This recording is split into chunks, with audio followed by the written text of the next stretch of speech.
como nós estamos numa velocidade enorme, nós perdemos a referência. Minha sobrinha acaba de perguntar na praia, quando viu meu iPod grande no carro, deixa eu ver, eu nunca vi um iPod. Ou seja, ela nunca viu uma coisa que para mim é absolutamente nova, porque não se faz mais iPod grande.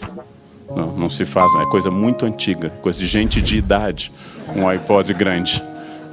Essa velocidade tem acentuado o individualismo, que eu já disse em várias palestras, é hoje obsessivo, a marca do nosso tempo. Haja vista que se eu disser aos senhores a frase "eu estou cansado", todos aqui que repetirem essa frase em casa vão ouvir o quê? Quem está casado há mais de 12 dias já sabe a resposta. Eu estou cansado. O que eu vou ouvir da mulher ou do marido? Eu também, é óbvio, porque ninguém mais ouve ninguém. Não, eu acordei às 7, eu acordei às 5, eu tenho uma dor de cabeça, eu tenho um tumor. É uma concorrência permanente nesse individualismo. Diz o professor Bauman, dissolvemos fronteiras, relativizamos valores, entramos numa era de incerteza, onde ninguém mais tem muita clareza, a clareza que tiveram meus pais e meus avós, imigrantes no Rio Grande do Sul, a clareza que tinha que bater em criança para elas serem alguém. Não se discutia Piaget, apenas Pinochet. Bate na criança que ela cresce. Criança é chantilly, batendo cresce. Quanto mais você bater, mais ética ela será. E batiam, aqueles que tiveram a minha experiência, batiam sem culpa. Batiam sem culpa, em nome de um bem maior. E não havia trauma, não havia bullying, a gente tinha que correr mesmo, não tinha orientação educacional, tinha que correr, tinha que se virar, em vários sentidos. O que nos une apenas nessa sociedade líquida, dentro do nosso estágio de capitalismo? O consumo. O consumo é o grande redentor. Ser excluído do consumo é ser excluído da sociedade. A exclusão do consumo é tão grande e as velocidades das transformações são tão grandes que nós costumamos confundir o fim de um mundo com o fim do mundo. É um sinal de idade dizer o mundo está acabando. Porque o meu mundo está acabando. Meu mundo está sempre acabando. Todos morreremos um dia, menos a Rainha Elizabeth II, como os senhores sabem, é uma Highlander, nascida em 21 de abril de 1926, está bem e vai longe. O Charles é que não vai conseguir acompanhar. O bisneto dela, eu acho que pega. O bisneto pega o fim da vida da bisavó. É obrigatório ser feliz, inclusive, para os senhores que têm empresa e trabalham em empresa, para ser contratado. Ninguém entra num RH se não for muito feliz. O único defeito admissível numa empresa é perfeccionismo. O que o senhor tem como perfeccionismo? Não diga um defeito, obsessão com horário. Não, mas um defeito de verdade, eu abandono a família pela empresa. É um defeito. Ninguém bebe, ninguém fuma, ninguém é tarado, todo mundo é perfeccionista. E temos que ser felizes e postar coisas felizes no Face. É obrigatório. É obrigatório ser feliz. As pessoas postam almoço. Eu acho isso notável, gente. Elas comem e postam, almocei, kkkk. Né? E postam uma foto como se estivéssem em Addis Abeba, na Etiópia. Né? Como se almoçar fosse um fato extraordinário. Ninguém posta, brochei, né? Kkkk, né? De novo. Ninguém posta uma coisa dessas. E exatamente essa liquidez que Bauman tocou, que Marx indicou na sua análise no século XIX, ela atinge valores. Nós não temos mais certezas de valores. O que é melhor? O que é mais correto? E o principal valor abalado hoje, especialmente no Brasil, é a elasticidade no conceito de ética. Chamado de ética por Aristóteles, ultimamente compliance é mais comum para dizer uma coisa muito aristotélica, que é cumprir a lei. Hoje é uma entrevista de um especialista alemão na Folha sobre compliance. Essa grande ética surgiu o seu debate na Grécia. A pequena ética surgiu nas cortes, especialmente Luís XIV, a ética especialmente de comportamento à mesa. Mas nos interessa a grande ética, a ética que é racional, diferente de moral. Moral é um fenômeno religioso. Moral pressupõe uma entidade vigilante, que é Deus. Moral é aquilo que as freiras do meu colégio no Rio Grande do Sul escreveram no banheiro, Deus te vê.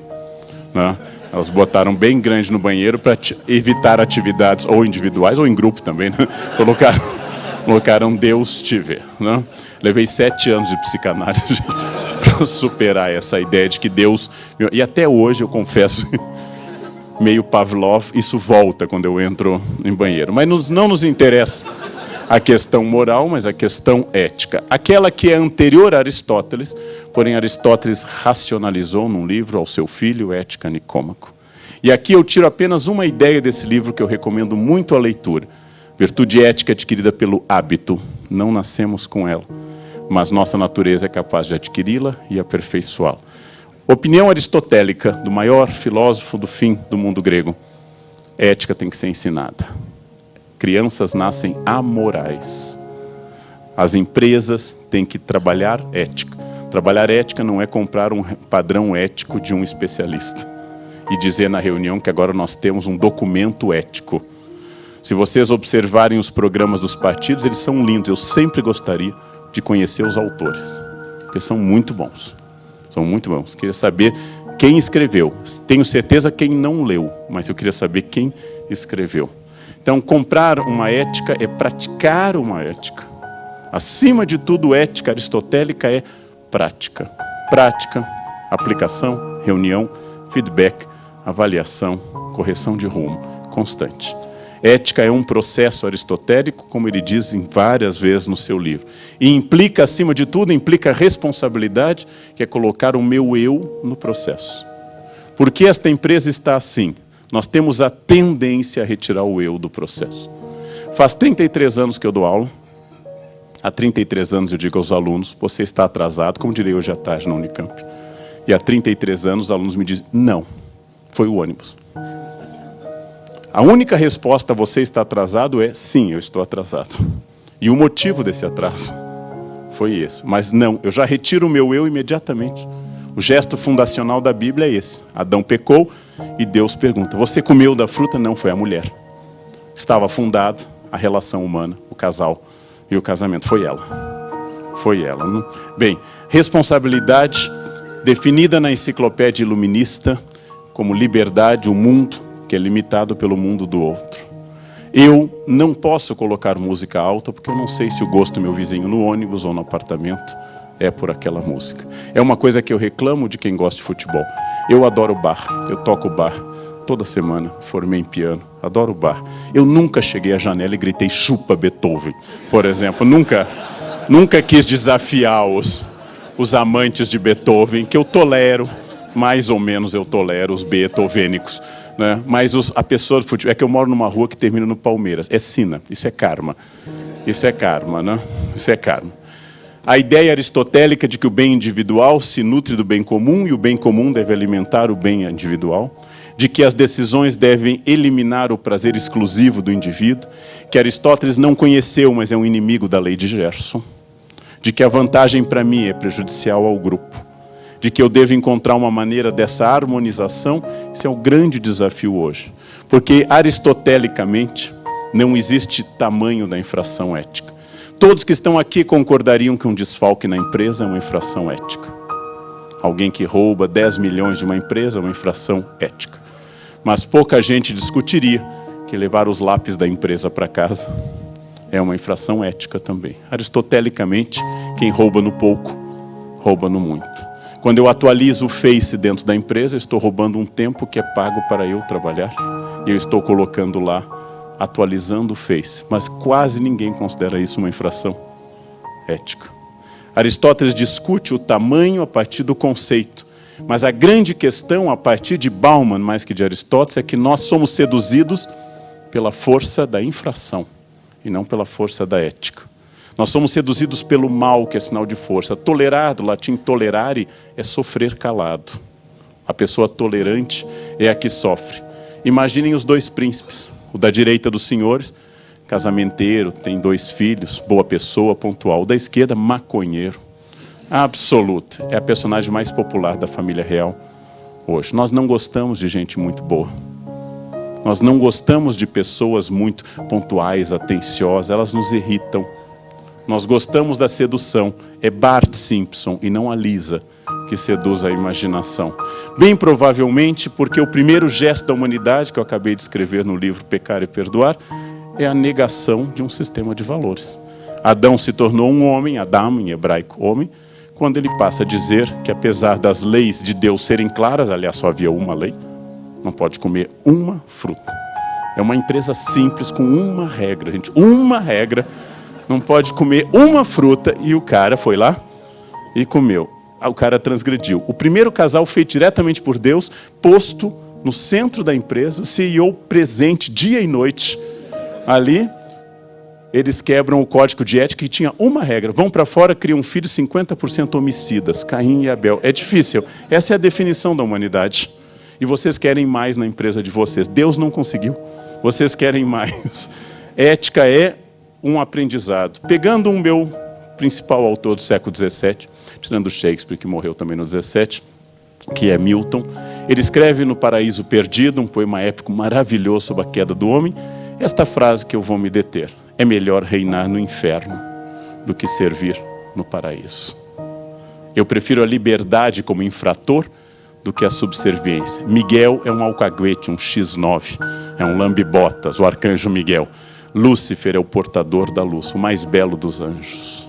Ou seja, é melhor reinar. Eu prefiro a liberdade nesta kitnet, do que viver na casa dos meus pais. Hoje eu quero liberdade na casa dos meus pais. Mudou um pouquinho também este padrão. Eu quero total liberdade, mas com serviço de bordo. Isso é uma diferença muito grande. Pegando os macacos bonomo, que são geneticamente os mais próximos da humanidade, é possível que seja aquilo que acomete aos símios, nossos parentes mais próximos. É o nosso egoísmo natural biológico, que Richard Dawkins, no grande livro O Gênio Egoísta, desenvolveu. Buscamos o nosso bem imediatamente. E no mundo contemporâneo, nós, símios, confundimos querer fazer algo com sinônimo de poder fazer algo. Se eu posso fazer. Não há mais o imperativo categórico ético que Kant tanto tocou. Não há mais esse imperativo. Tanto que, se vocês lerem biografias, como a biografia autorizada do Steve Jobs, é assustador, porque ele se orgulha de infrações éticas. Primeira vez que ele ganhou dinheiro, inventou uma máquina eletrônica que roubava o sinal interurbano da AT&T e fazia interurbanos de graça. E vendia isso a $100. Gastava 40 em peças, ganhava 60 por máquina. Ele se orgulha como gesto de empreendedor. A Ike Batista, na autobiografia, diz que trazia joias costuradas na bainha da calça. Começou sua carreira como contrabandista. Que alguém faça uma infração ética, todos já fizemos. Mas orgulhar-se disso em biografia e servir de modelo para as pessoas é assustador. É assustador. Se dissesse assim: eu trouxe diamantes em contrabando, mas eu era jovem, eu não tinha princípio. Não, ele continua batendo no peito. Não? E continua. Isso, para mim, é uma grande questão. Por quê? Quem infringe o sistema ético se torna empreendedor. Quem é submisso é CLT. É acomodado, é seletista, vai morrer. As empresas às vezes me chamam: o senhor deve falar sobre empreendedorismo. Bem, a primeira providência vai ser todo mundo sair da sua empresa. Não? Porque vocês estão confundindo fidelidade à empresa com empreendedorismo. Não? São confusões muito comuns, apesar de que esse é um outro tema. Ética é um modo de diálogo. Sem ética não há diálogo no mundo. O exemplo de um país onde a ética morreu e o diálogo morreu é a Síria atual. Quando um país não conversa mais, quando um país é dividido entre rebeldes, governo ditatorial e Estado Islâmico, a junção para o resultado disso é que as pessoas têm que enfrentar o mar e perder a vida para não ficar neste lugar. A falta de ética é o fim da civilização. Ela não é uma firula filosófica. Ela é o fim da civilização. A Síria é o espaço onde o diálogo e a ética fracassaram. E o resultado é uma tragédia humanitária. Uma tragédia sem precedentes. Sartre escreveu na peça We Close que o inferno são os outros. E este é o grande desafio da ética. Como conviver com os outros. Como ser feliz em família. Como fazer um Natal com cunhados, genros e noras. Não? Como conviver. Gandhi, que não era existencialista, deu uma solução diferente. Eu devo ser a transformação que eu quero ver no mundo. Se eu quero um mundo ecológico, eu reciclo lixo na minha casa. Se eu quero um mundo ético, eu serei ético. Porque o meu mundo começa comigo. Ou seja, esta é a primeira lição de ética da vida de Gandhi. Minha vida é minha mensagem, disse ele, pouco antes de ser assassinado em janeiro de 48. E aristotelicamente, a vida sem ética dá mais trabalho. Eu posso trair a minha esposa? Já me disseram que sim, ouvi falar. Há notícias e exemplos. Mas dá um trabalho apagar tudo do WhatsApp. Tem que olhar na nuvem. A nuvem pode chover em algum lugar. Tem memória. Tem a questão do cheiro. Um colega meu que é adúltero come mexerica no motel para poder tapar o cheiro. Agora você já sabe, quando chegar marido ou mulher cheirando a mexerica, sintam que é isso. Porque o sabonete do motel cheira diferente. O nariz da mulher foi adaptado por séculos de treino para sentir esse cheiro. Eu tenho que verificar no WhatsApp, eu tenho que ver se não caiu um cartão de crédito, se meu carro não foi visto. Dá muito trabalho para pouca coisa. E cada vez menos com a idade. Ou seja, é importante pensar que a infração ética, ela nos deixa de sobressalto, como diz Aristóteles. Eu nunca sei quando pode aparecer um Moro na minha vida. Eu nunca sei quando eu vou ser convidado a conhecer Curitiba e fazer turismo na carceragem da Polícia Federal, né? Sempre pode aparecer. Os éticos são como geração espontânea, eles surgem como champignon no escuro. Eles dá muito trabalho. Dá muito trabalho você andar por caminhos tortuosos para escapar do rodízio em São Paulo. É melhor pegar um táxi. É melhor pegar um táxi, né? Eu não posso, então morra, né? Se você não pode, morra. Fique em casa. Não faça isso. Dá muito trabalho não ser ético. A junção religiosa da moral com a filosófica da ética na formação do caráter torna para Zygmunt Bauman, para Aristóteles e para Luc Ferry, no livro A Vida que Vale a Pena Ser Vivida, a vida válida. A vida válida é a vida ética. A vida não ética é uma vida de emoções e sobressaltos, mas é um desvio. E é um desvio grave. Por isso que o Bauman definiu isso nos seus primeiros livros sobre a ética, que ele ainda chamava de pós-moderno. Eu vou dar um exemplo muito passageiro de um filme que quem não viu deve ver como lição de reflexão. Um grande filme argentino, do Zifron, Relatos Selvagens. São 6 episódios de pessoas que infringem a ética. O primeiro, Pasternak, é um homem que reúne num Boeing todos seus inimigos e dirige esse Boeing. Coloca a namorada que o traiu aqui, o professor que o reprovou no doutorado, o traidor, o amigo que deitou com a namorada, a professora do primário. Só não estão ali o pai e a mãe, mas o Boeing está se dirigindo para casa do pai e da mãe. Depois, quando houve o episódio na França do piloto alemão que jogou, isso foi considerado profético. Las Ratas fala de uma mulher que teve a vida desgraçada por um agiota que agora pretende ser político. Na Argentina, alguns criminosos se candidatam à política. É uma coisa terrível naquele país. Eu sei, vocês têm que entender essa diferença cultural. É brutal. Não? Alguns criminosos, para adquirirem inimputabilidade, entram na política. É horrível isso. E aqui está ele e ela decide se deve ou não colocar veneno na comida dele. A cozinheira é assustadora. Tem aquele sorriso e pega o veneno de rato e diz, está vencido. Será que faz mais mal ou menos mal o veneno vencido? É uma questão que eu nunca tinha pensado. Veneno vencido é bom ou é ruim? Uma questão curiosa. El Más Fuerte trata de um atrito de trânsito, no qual 2 machos alfa morrem. Eu estou contando o filme, quem não viu, problema de vocês, mas aqui, quem viu, vá ver e vale a pena mesmo assim. 2 homens morrem na defesa do seu espaço.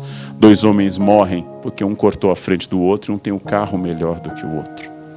Este é uma das infrações éticas mais frequentes no nosso mundo. O trânsito que mata no Brasil 58 mil pessoas por ano, mesmo número de mortes da guerra do Vietnã. Os americanos perderam 58 mil soldados, os vietnamitas 2 milhões.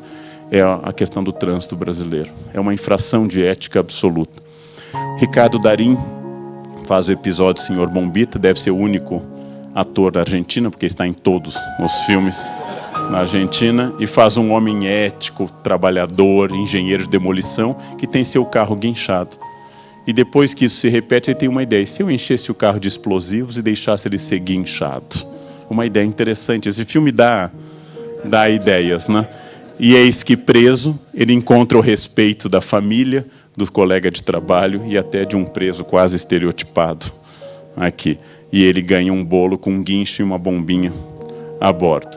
La Propuesta fala de uma coisa, isso é Argentina, né? De um advogado sem ética. Eu sei, isso é Argentina. Isso está tratando de um outro país, outra cultura. Um advogado que deve livrar o filho deste homem rico de ser preso por ter matado uma mulher atropelada. Aí surge um policial corrupto. É muita coisa, né? Um advogado sem escrúpulos e um policial corrupto e um homem rico que só quer livrar o dele e não importa a que preço. É um horror uma coisa dessa. E o símbolo são arcadas de tubarões no escritório. Cada episódio tem um animal que o conhece. E por fim, o meu preferido, Até que a Morte nos separe. Um casamento simpático, ela preparou tudo. O casamento é um fenômeno da noiva, né? O noivo é um convidado importante, mas irrelevante, né? E eles estão felizes e ela faz o que nunca se deve fazer, acessa o WhatsApp dele e descobre que ele está tendo um caso com a mulher do escritório no dia do casamento. Não esperou aquele prazo que os homens em geral são fiéis, 12 horas. Não, foi no dia, tirando os aqui presentes, foi no dia do casamento. Ela sobe ao telhado, quer se matar, um cozinheiro a consola, ela volta e ela joga sobre ele a pior praga que uma mulher pode jogar. A coisa mais dura que se pode dizer ao marido: eu nunca vou me separar de você. Vou ficar com você até o fim, todos os dias. Isto, gente, é muita maldade. Isso é um limite da maldade humana.